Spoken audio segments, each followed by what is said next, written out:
कीजिए मुझको जरूर देना, उठा के सर जी सकूं जहाँ में तो इतनी इज्जत जरूर देना, उठा के सर जी सकूं जहाँ में तो इतनी इज्जत जरूर देना। वृंदावन बिहारी लाल की जय, श्रीमद् भागवत भगवान की जय।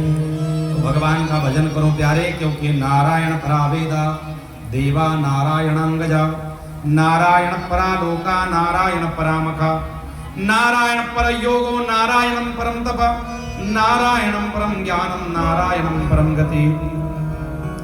भगवान अगर नारायण सब है तो पहले क्या था, पहले बताइए। बोले पहले नारायण नारायण ही था, बाकी कुछ नहीं था, सर्व जगत शून्य था। सृष्टि वर्णन की बात पूछी है, और यही सृष्टि वर्णन की बात विदुर जी ने भी पूछी थी, और वह प्रसंग को दोनों को मिलान कर दिया गया है सृष्टि वर्णन के प्रसंग में। इस संसार में सबसे पहले जब जगत शून्य था, तब उस शून्य जगत में परमपिता परमेश्वर नारायण विष्णु व्यापक ईश्वरीय तत्व ओंकार, इसमें अ उ म अकार ब्रह्मा, उकार विष्णु, ममकार महेश, ये तीनों का मूल वास है। ऐसा ओंकार तत्व उस जगत में था।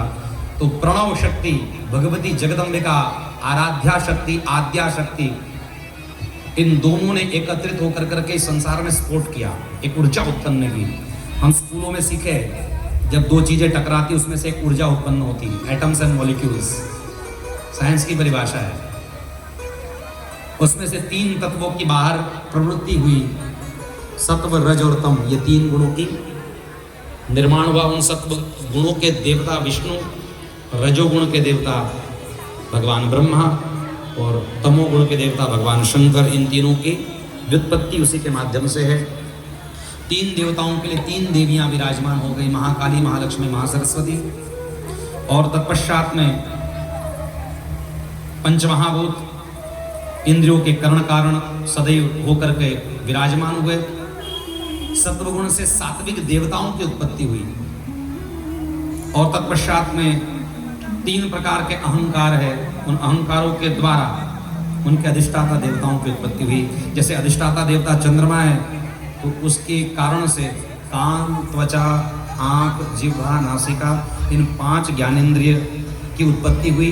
उन ज्ञानेंद्रियों के अधिष्ठाता देवता दिशा, वायु, सूर्य, वरुण, अश्विनी कुमारों की उत्पत्ति हुई। नाक में अश्विनी कुमार आदि मैंने बताया ना भगवान के। पंच कर्मेंद्रियों अर्थात वाणी, हाथ, पैर, गुदा, मृतेंद्रिय आदि अधिष्ठाता देवता क्रमश अग्नि, इंद्र, विष्णु, मित्र, प्रजापति, ये 5 उत्पन्न हुए। तेजस अहंकार से बुद्धि और प्राण उत्पन्न हुए। तमस अहंकार के द्वारा आकाश, वायु, तेज, जल, पृथ्वी की उत्पत्ति हुई। और ये सब शरीर रचने में असमर्थ हुए, तो भगवान की प्रार्थना की गई। भगवान ही विराट रूप धारण कर करके आए, और भगवान ही 2 रूपों में विभाजित हो गए। इनको ही अर्धनारीश्वर रूप कहते हैं। तो प्रकृति और पुरुष की व्युत्पत्ति अलग अलग हो गई।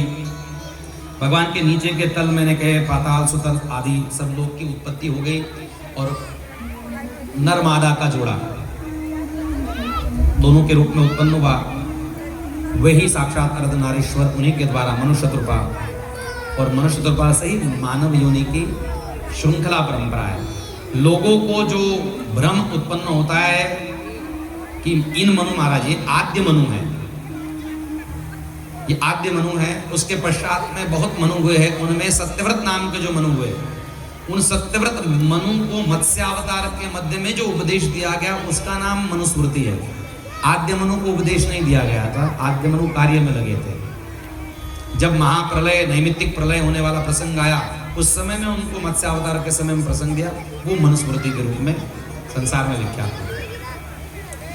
मनुस्मृति में बहुत अच्छे बुरे विचारधारा, सबकी अपनी अपनी विचारधाराओं की मानसिकता है, पर बहुत जो अच्छी बातें हैं, उन अच्छी बातों को, शास्त्रीय बातों की मान्यता रख करके संविधान के कुछ आधिकारिक रूप में हिंदू कोड बिल के लिए भी इसका इस्तेमाल किया गया। हिंदुओं के विभाजन, हिस्सेदारी आदि के अंदर उसका प्रयोग किया गया। ये लोग, बहुत लोग जानते, याज्ञवल्क्य स्मृति है, बहुत सारी स्मृतियों का उसमें वर्णन है। स्मृतियां एक नहीं है, स्मृतियां अनंत है। याज्ञवल्क्य स्मृति है ना, कात्यायन स्मृति है, मनुस्मृति है। स्मृति अर्थात याद रहना, स्मरण रहना, जो कुछ सुना है वो स्मरण रहना। तो जो नोटेशन में स्मरण करने में कुछ बातें याद रहती है, कुछ नहीं रहती है, कुछ गड़बड़ जो है वो एडिटिंग के बाद में अंग्रेजों ने ट्रांसलेशन जब किया तो इसमें ट्रांसलेशन में कुछ गड़बड़ शब्द ऐसे डाले जिससे कि लोगों में विभाजन हो जाए, झगड़े हो जाए, विवाद उत्पन्न हो जाए और वो फूट डाल के राज्य करने में अत्यंत परिणत हो जाए, जिसका परिणाम दुष्परिणाम हुआ। मुगलों के शासन में हुआ, अंग्रेजों के शासन में हुआ, नहीं तो हमारे मूल ग्रंथों में कभी भी किसी प्रकार से भेदभाव की लक्षण कभी भी नहीं थे। इसलिए सनातन धर्म में या चाहे ग्रंथ हो या संविधान सबको एक रूप लाने का प्रयत्न कर रहे हैं। चाहे संतों ने दिया होगा, चाहे महापुरुषों ने दिया होगा हमारे को, तो कोशिश यही की गई कि समाज कैसे एकजुट हो जाएगा। ग्रंथ ने भी एकजुट करने का प्रयत्न किया और संविधान भी एकजुट करने का प्रयत्न कर रहा है। तो कुछ कुछ बातें सबको कहीं कहीं ठीक लगती है, किसी किसी को कोई चीजें अच्छी नहीं लगती है, उस पर लोग टीका टिप्पणी अपने तरीके से कर सकते हैं। पर इसका अर्थ है कि पूरी किताब ही खराब है ऐसा आप कभी नहीं कह सकते। पूरे ग्रंथ को दोष नहीं दे सकते आप लोग किसी भी प्रकार के। आपको कोई बात नहीं पड़ती है तो उस पर आप टीका टिप्पणी कर सकते हो, पर पूरे ग्रंथ का दोषारोपण कभी नहीं हो सकता। याद रखो, हम सारग्राही हैं, हमको अच्छी चीजें लेते आनी चाहिए, अच्छी चीजें ग्रहण करके आनी चाहिए। अस्तु।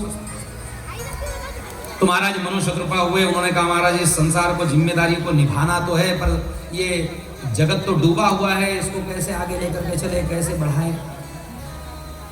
और विदुर जी महाराज की मुलाकात कब कैसे हुई ये कृपा करके सुनाइए।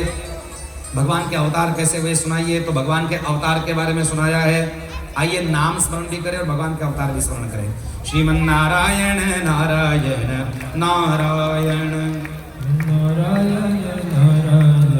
नारायण श्रीमन नारायण नारायण नारायण नारायण। ऐसा कोई बूटी पिलाई है क्या कि बहुत धीरे से ही जाते हैं? बोल रहा हूँ ऐसा टेम्पो किधर है आपका? टेम्पो किधर जा रहा है? तो श्रीमन नारायण नारायण नारायण श्रीमन नारायण नारायण नारायण श्रीमन नारायण नारायण नारायण श्रीमन नारायण नारायण भजमन नारायण श्रीमन नारायण श्रीमन नारायण श्रीमन नारायण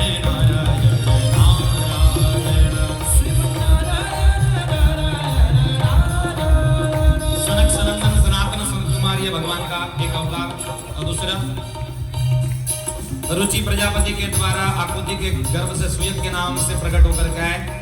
ओ यज्ञ नारायण कपिल नारायण यज्ञ नारायण कपिल नारायण नारद नारायण नारायण नारायण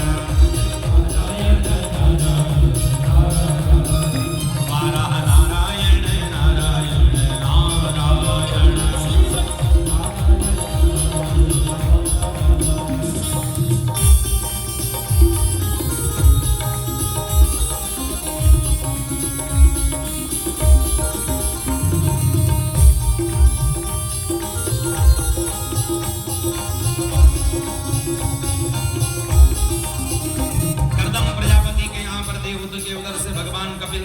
पावन प्रागट्य है। अनंत भगवान सकल यज्ञ में वराह रूप धारण करके आए। जब पृथ्वी रसातल में गई तो अपने डाड़ों पर वराह बलवान लेकर के प्रकट हुए वराह नारायण। तत्पश्चात में भगवान अत्रि ऋषि के यहाँ पर दत्तात्रेय के रूप में प्रकट होकर के आए। भगवान का दत्तात्रेय अवतार। छठवा धर्म की पत्नी मूर्ति के द्वारा नर और नारायण ये दो अवतार हुए। सातवां ब्राह्मणों द्वारा शापित बहन के शरीर से भगवान पृथु को प्रकट किया गया। राजा नाभि की पत्नी मेरु देवी के उधर से ऋषभ देव जो जैन धर्म के आद्य तीर्थंकर के रूप में माने जाते हैं। मेरे यज्ञ में ब्रह्मा जी कहते हैं हयग्रीव रूप में भगवान प्रकट हुए।